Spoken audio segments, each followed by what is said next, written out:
안녕하십니까. 오피스텔119 안재경입니다. 오늘 영상에서는 최우선 변제금에 대하여 알아보겠습니다. 주택임대차보호법 제8조 제1항에서 최우선 변제금에 대하여 규정하고 있는데요.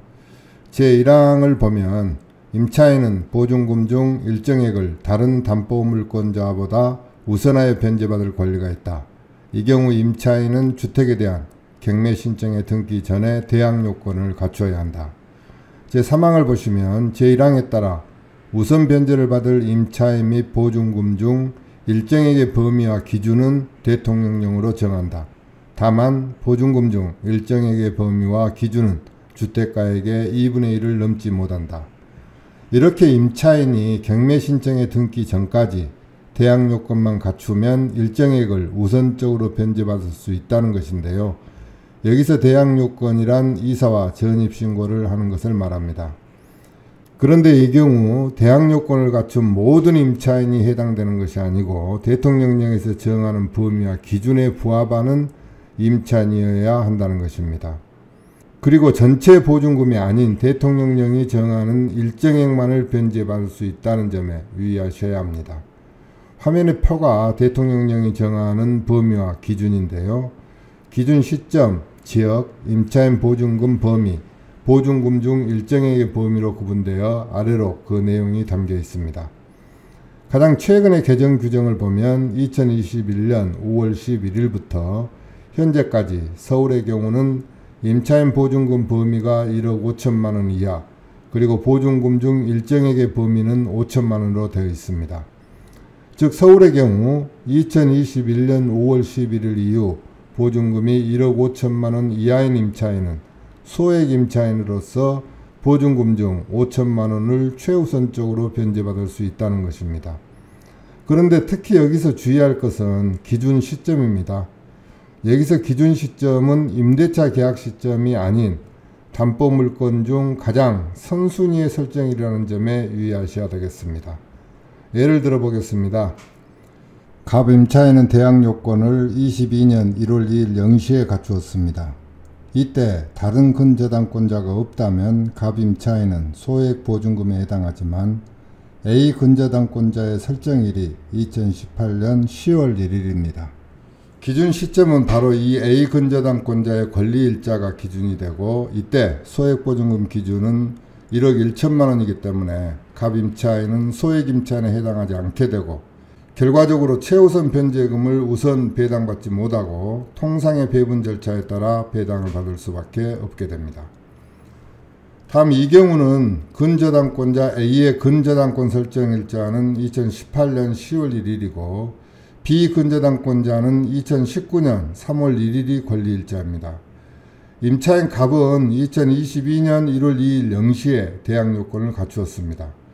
여기서 기준 시점은 선순위 근저당권자인 A 근저당권 설정일인 2018년 10월 1일이 됩니다.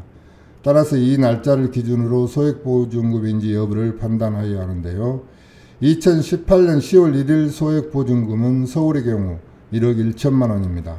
따라서 임차인 갑은 소액보증금에 해당하고 이 시점에서 최우선 변제금은 3,700만원이 되기 때문에 배당금 3억 중 3,700만원을 갑 임차인이 우선적으로 배당을 받고 나머지 금액으로 순위에 따라 배당을 하게 됩니다. 이렇게 최우선 변제금은 임차인이 선순위 담보물권 설정일을 기준으로 소액 임차인이라면 경매 개시 등기 전까지 대항요건을 갖추게 되면 그 성립 시기와 관계없이 일정액을 우선적으로 변제받을 수 있는 제도입니다. 그런데 대항요건만 갖추어도 소액 임차인이 되기 때문에 확정일자를 받지 않아도 된다고 생각해서는 안됩니다. 소액 임차인의 경우 설명드린 것처럼 보증금 중 일정액만 변제받을 수 있습니다. 나머지 금액을 받기 위해서는 선순위 담보물권자보다 빠른 대항요건을 갖추어 대항력이 있거나 대항요건과 함께 확정일자를 받아서 우선 변제권을 확보해야 나머지 금액을 순위에 따라 배정받을 수 있습니다. 예를 들면 이 경우 만일 확정일자를 받지 않았다면 갑 임차인은 최우선 변제금 5천만원을 받고 나머지 2억 5천 중 2억은 A 근저당권자, 그리고 5천만원은 비근저당권자에게 배당됩니다.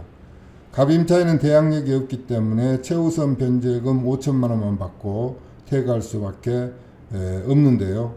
만일 확정일자를 받았다면 갑임차인이 우선 5천만원을 배정받고 A근저당권자가 2억을 배정받습니다.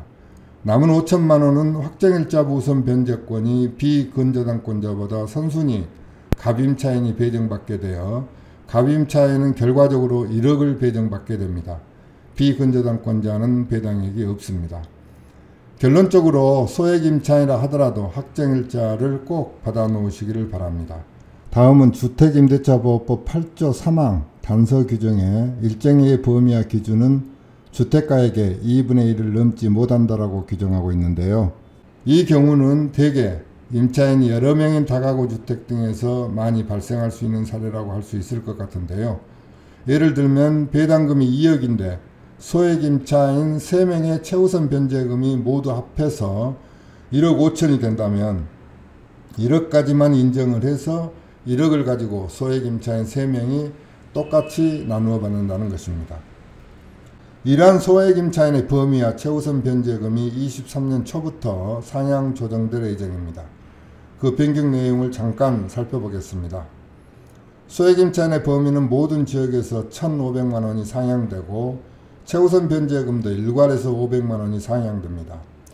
즉 서울의 경우 현재 소액임차인의 범위가 1억 5천에서 1억 6,500만원으로 그리고 최우선 변제금은 5천만원에서 5,500만원이 되는 것입니다. 네, 지금까지 소액보증금과 최우선 변제금에 대하여 알아봤습니다.